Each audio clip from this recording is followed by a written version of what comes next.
Hello everyone, I welcome you all to Major HS Kalsi's Balnoi Academy. I am Poonam Kumari, GS faculty at Balnoi.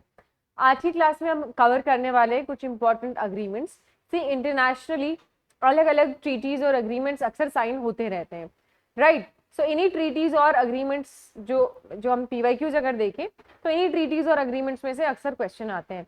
Internationally इनकी बहुत importance होती है, तो हम कोशिश करेंगे जब भी हम पॉलिटी पढ़ते हैं खास करके वो अग्रीमेंट जिनमें इंडिया इन्वॉल्व था तो वो हम डेफिनेटली करें। तो चलते हैं आज की ट्रेड अग्रीमेंट पर और सीधे इंटरनेशनल ट्रीटी एक्चुअली जिसके ऊपर आज की क्लास है, ठीक है। So the topic for today's class is Panchsheel agreement. This is one important agreement that was signed between India and China, ठीक है। ये हम सभी को पता है। China became a single party communist Republic known as People's Republic of China in 1949. So China को basically हम कह सकते हैं कि चाइना एक इंडिपेंडेंट स्टेट के रूप में स्थापित हुआ कब 1949 में, which was known as People's Republic of China PRC, ठीक है। In fact India was one of the first countries to recognize China as an independent nation. The Dominion of India became the Republic of India हम कब 1950 में, when we adopted our constitution, completing its fight for independence from the British Empire. In the 1950s, both countries desired peace in the post World War II. तो आपका जो World War II है वो 1939 से 1945 तक चला था, हमें पता है इस चीज का, ठीक है। इसके आफ्टरमैथ में all the countries of the world that the one thing that they were seeking was peace, right, and so were India and China. इसी के आफ्टर मैथ में हमारा साइन होता है Panchsheel agreement in the year 1954 और इसकी जो भी फर्दर डिटेल्स हैं वो हम अभी कवर करने वाले हैं। इन 1950s both countries decide for piece in the aftermath of the world war II. China aimed to reclaim its former dominance and demonstrate that it could manage its affairs without Soviet Union, ठीक है। तो China को ये जताना था कि Soviet union के बिना भी वो काम कर सकता है और इंटरनेशनली अग्रीमेंट्स में पार्टिसिपेट कर सकता है। इनफैक्ट इंडिया के लिए भी ये जो था ब्रिटिश से इंडिपेंडेंस के बाद में पहला मेजर इंटरनेशनल अग्रीमेंट था, ठीक है। तो इसी के बारे में हम आगे पढ़ने वाले हैं। Okay, so both countries wanted to show that they could participate in society without being manipulated by others. So basically जो इंटरमीडियरीज होते हैं, जो मीडिएटर्स हैं, उनकी जरूरत दोनों ही कंट्रीज को बिल्कुल भी नहीं है और यही जताना चाह रहे थे इस अग्रीमेंट के थ्रू। मतलब of course this was not the only goal but this was one important goal of the agreement.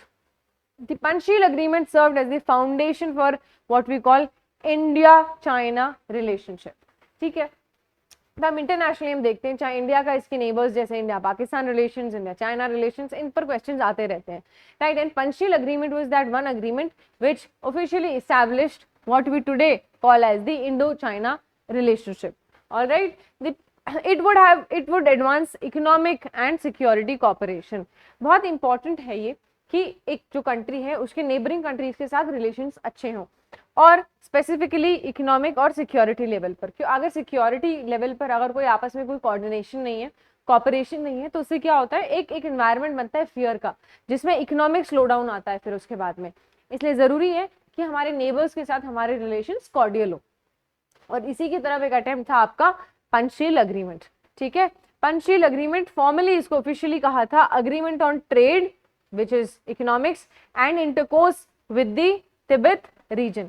तो जो भी हमारी रिलेशनशिप होगी इंडिया की चाइना के साथ में वो इस अग्रीमेंट्स पे निर्धारित होगी और निर्भर करेगी, डिपेंड करेगी। It was sign on April 29, 1954 as told earlier by the Indian ambassador to China. India की तरफ से एन राघवन थे और उनकी तरफ से जो उनके फॉरेन मिनिस्टर थे जांग हानफू, ठीक है। तो ये दो इंपॉर्टेंट ऑफिशियली जो नेम्स इंडिया की तरफ से और चाइना की तरफ से थे वो ये हैं। It was decided in the agreement that both countries will not take any aggressive action against each other, कि दोनों का जो रिलेशनशिप होगा इंडिया का और चाइना का आपस में बहुत कॉर्डियल होगा, एमिकेबली दोनों पीसफुली कोएग्जिस्ट करेंगे और एक दूसरे की तरफ कोई एग्रेसिव एक्शन नहीं लेंगे।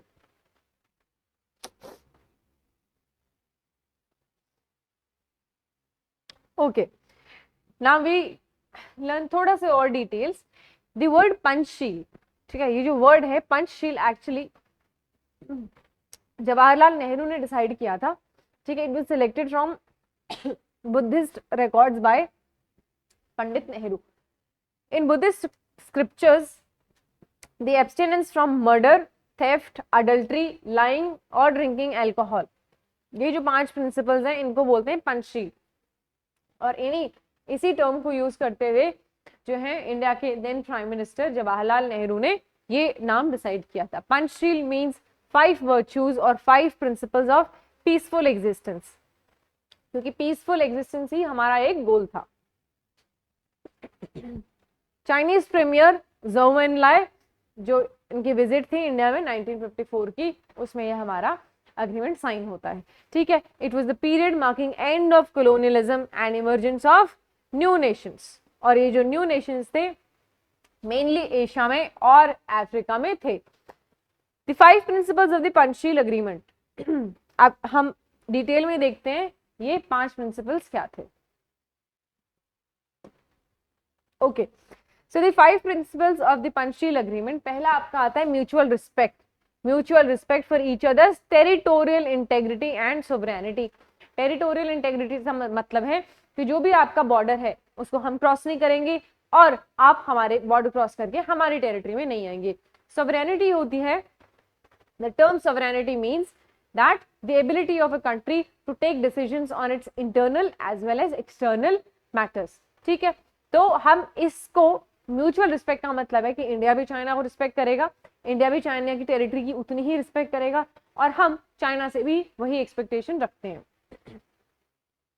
Mutual non aggression, mutual non aggression का मतलब है कि म्यूचुअली जो है हम दोनों मिलजुल कर रहेंगे, ना आप हमारे अगेंस्ट एग्रेसिव एक्शन लेंगे ना हम आपके अगेंस्ट एग्रेसिव एक्शन लेंगे।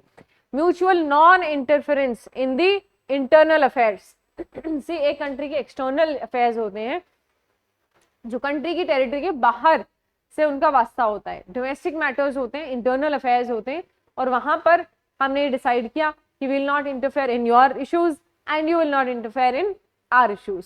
Fine. Equality and mutual benefit, कि दोनों पर इक्वली सारी चीजें अप्लाई होती हैं और हमेशा ऐसे डिसीजंस लेने की कोशिश होगी जहां पर चाइना का भी बेनिफिट है और इंडिया का भी बेनिफिट है।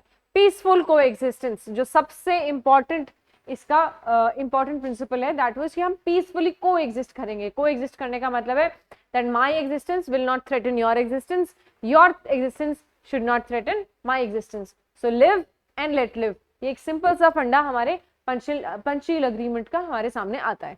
The agreement slogans include Hindi चीनी भाई भाई, बहुत फेमस, और Asia for Asians.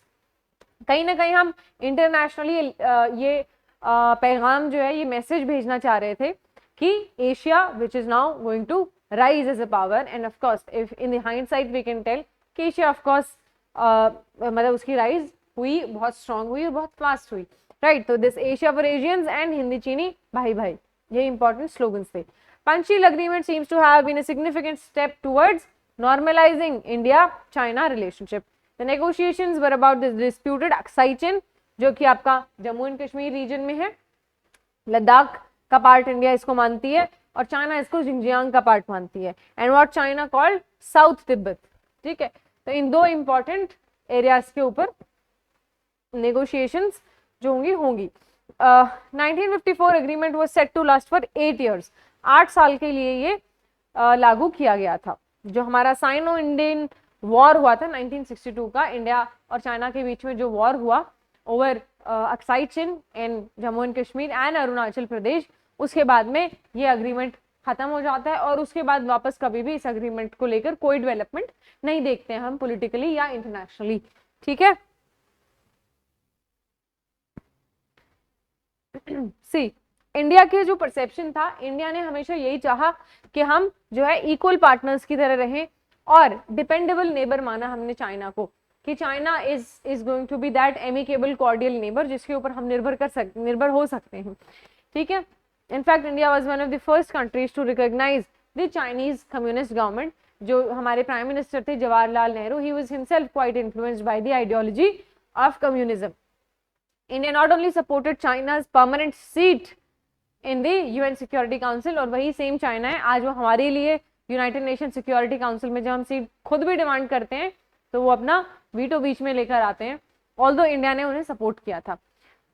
In fact China को बांडंग कॉन्फ्रेंस जो कि इंडोनेशिया में हुई थी, ठीक है, वहां पे भी हमने देखा कि चाइना को हमने इनवाइट किया था। ये एक बहुत इंपॉर्टेंट कॉन्फ्रेंस थी एशियन अफ्रीकन रिलेशंस के लिए, तो इंडिया ने इसे वहां भी इनवाइट किया था। So India has been quite cooperative but we do not see that from the other side though, ठीक है। की प्रोविजंस की अगर बात करें हम तो पहला ट्रेड रिलेशंस की बात करते हैं। तो enhance trade and cooperation between the two countries, trade centres of each country were established in each others major cities. तो चाइना के centres in Indian cities and India के centres in Chinese cities. Cultural relations की बात करें तो religious pilgrimage जो Uttarakhand reason में हम देखते हैं, और जो भी पिलग्रिम्स हैं इनके लिए अलग अलग फैसिलिटीज का जो है हमने इंतजाम सारा मैनेजमेंट के लिए भी ये इस पॉइंट पर डिस्कशन हुआ। Recognition of Tibet as Chinese territory, पहली बार इंडिया ने रिकग्नाइज किया कि Tibet is a part of China, वरना पहले हमारे लिए ये प्रॉब्लमैटिक चीज थी, हम रिकग्नाइज ही नहीं कर रहे थे। ये है मैप, ठीक है, मैप आपको बता रहा है कि ये जो आपका LAC है which is the line in the red, this is called line of actual control. ये इंडिया और चाइना के बीच में ये लाइन ड्रॉ करी हुई है, और यहाँ पर हमारी मैकमोहन लाइन है which separates Arunachal Pradesh and China. यहाँ पर ये जो येलो पार्ट देख रहे हैं this is the disputed region. India इसको लद्दाख का पार्ट मानता है और चाइना इसको जिंगजियांग का उनका एक स्टेट है उसका पार्ट मानता है। इंडियन स्टेट लद्दाख है, चाइनीज स्टेट जिंगजियांग है, और ये बीच में है डिस्प्यूटेड रीजन आपका। इन दोनों येलो पार्ट्स को लेकर इंडिया और चाइना में अक्सर लड़ाई देखी जाती है, ठीक है। लड़ाई की बात करें तो बात करते हैं 1962 के वॉर की। 1962 का वॉर क्यों हुआ, ठीक है, हिस्टोरिकली देखें तो border between India and China remains disputed. तो ये डिस्प्यूटेड बॉर्डर था हमारा, दोनों कंट्रीज का कंसेंसस नहीं था इसके ऊपर। जो मैकमोहन लाइन ड्रॉ करी गई थी वो बिना चाइना को कॉन्फिडेंस में लिए हुए ऐसे ही ड्रॉ कर दी गई थी रैंडमली। दो डिस्प्यूटेड रीजन्स थे, वो हैं एक्साई चिन और दूसरा Arunachal Pradesh, which became main reasons for the Indo China war, क्योंकि एक्साई चिन और अरुणाचल प्रदेश दोनों ही जगह दोनों कंट्रीज की सॉवरेनिटी जो है वायलेट हो रही थी, इसलिए दोनों कंट्रीज की तरफ से एग्रेशन हमें देखने को मिलता है, ठीक है। फिर बात करते हैं क्लेम ओवर टेरिटरीज। वही एक्साई चिन की प्रॉब्लम, एक्साई चिन इंडिया बोलता है कि ये लद्दाख का पार्ट है, ठीक है, this is disputed region, India बोलता है ये लद्दाख का पार्ट है, चाइना बोलता है ये जिंगजियांग का पार्ट है। इंडिया का भी इंटेलिजेंस फेलियर था, चाइना ने एक 220 किलोमीटर लॉन्ग रोड बना ली और हमें पता भी नहीं लगा। जब उन्होंने फाइनली खुद अनाउंस किया 1957 में कि हमने रोड बना लिए, हमें तब जाकर पता लगा कि ओह यहाँ तो ये चल रहा था। सो इंडिया की तरफ से intelligence failure was also one major reason. Fine, failure of leadership, जो तिब्बत अग्रीमेंट था 1954 का was also a reason as India consciously avoided discussion. India की तरफ से डिस्कशंस अवॉइड किए जा रहे थे। द मीटिंग बिटवीन नेहरू और चाइना की तरफ से ज़ोउ एनलाई भी एक फेलियर था अपने आप में, क्योंकि इन जो मतलब डिफरेंसेस थे हमारे बीच में इंडिया और चाइना के बीच में रिगार्डिंग तिब्बत, वो ये मीटिंग भी सॉल्व नहीं कर पाई थी। अब बात करते हैं रिजल्ट ऑफ द वॉर। इस वॉर में हमें पता है चाइना इमर्ज्ड विक्टोरियस, ठीक है। It occupied a large part of Ladakh. Ladakh और अरुणाचल का जो है इंपॉर्टेंट पार्ट्स चाइना ने ले लिए थे, और अभी भी देख रहे हैं हम कि दोनों रीजन्स में डिस्प्यूट्स चलती रहती हैं and they are still disputed. इसका इम्पैक्ट ये होता है इंडियन आर्मी को बहुत डीमोरलाइज हो जाती है Indian army, because see facing defeat is not easy, ठीक है, and for an able capable army like that of India, ये अपने आप में बहुत डीमोरलाइजिंग चीज थी, ठीक है। अब हमें हमारी वीकनेसेस का पता लगा, ऑल्सो हमारे रिलेशंस विद चाइना जो है एकदम बिटर सिचुएशन में चले गए, और तब से ये स्वीट बिटर रिलेशनशिप ही आज तक भी कंटिन्यूड है। अगर सिग्निफिकेंस देखें हम, पंचशील अग्रीमेंट का सिग्निफिकेंस क्या था, ठीक है, तो सिग्निफिकेंस की बात करते हैं। पहला तो एक पीसफुल रिलेशनशिप एस्टैब्लिश करने का एक इंपॉर्टेंट अटेम्प्ट था, ठीक है। It emphasises importance of mutual respect और को एग्जिस्टेंस। बहुत इंपॉर्टेंट है कि हम ये ना बोलें कि बस हम ही रहेंगे, because see this is the entire world, this is one community, you have to let other people live. So mutual respect and coexistence की वैल्यूज को री इन्फोर्स किया इस अग्रीमेंट ने। इसके अलावा the principles have been incorporated into various diplomatic discussions, और ये जो प्रिंसिपल्स थे 5 पंचशील अग्रीमेंट, जो 5 virtues, they became the basis of further जो आगे जो भी कॉपरेशन या जो भी इंटरनेशनली हमने जो भी डिसीजंस लिए दोनों कंट्रीज के बीच में. So far if you have to sum up, we completed significance of Panchsheel agreement. ठीक है, इसके अलावा हमने पढ़ा reasons for the 1962 war, which is the only war where India had to face defeat.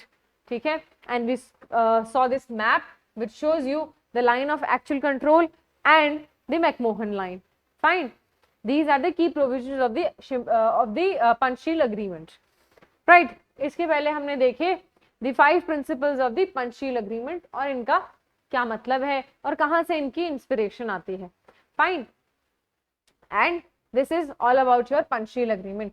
So we know that this was one important agreement signed between India and China back in 1954, जो कि although we could say that it ended or it culminated with a full-fledged war between India and Pakistan India and China in 1962.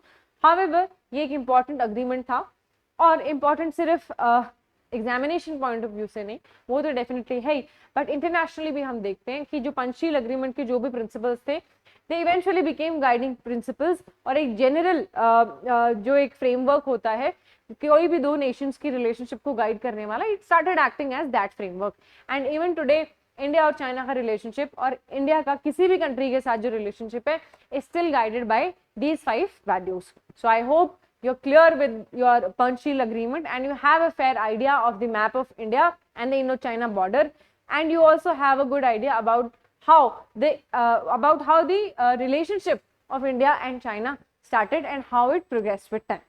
So keep learning. Jai Hind.